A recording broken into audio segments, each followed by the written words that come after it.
ჩვენ რიგითი გასვლა გვაქვს, მორიგი გასვლა ეგრეთ წოდებულ სასაზღვრო სოფლებში, გორის რაიონის, სადაც მოსახლეობა უკიდურესად გაჭირებულ მდგომარეობაშია. ერთ-ერთ წინა გასვლაზე გთხოვეს, რომ იქნებ თბილი ტანსაცმელი რამენაირად მიგვეწოდებინა მათთვის.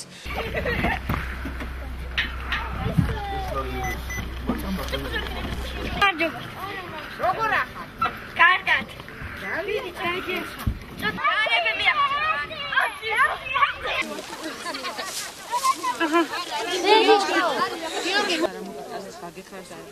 იმ ბავშვებს ძალიან მინდა მადლობა გადაუხადო, ვინც ეს საჩუქრები გამოგვიგზავნა.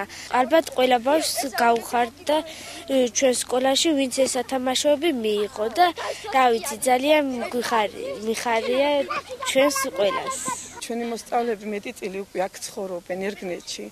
დღე არ არის სროლები.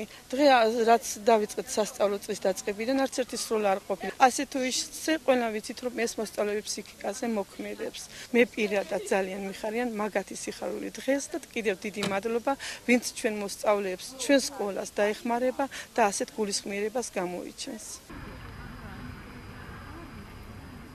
ტანსაცმელი გვიგის, საჭმელი გვიგის, რა არ გვიგის, ყველაფერი გაჭირება. სოფელია საერთოდ დაზარალებული. არის უბანი, აი რომელ უბანშიც ვერც ხალხი შედის და ვერც რა თქმა უნდა წარმომადგენლები უჭირთ, იმიტომ რომ საშიში მდგომარეობა. ყველას დიდ მადლობას ვუხდი, ყველა ორგანიზაციას, რომ არიან თუ არ არიან მოვალეები, ჩვენ მდგომარეობას ითვალისწინებენ და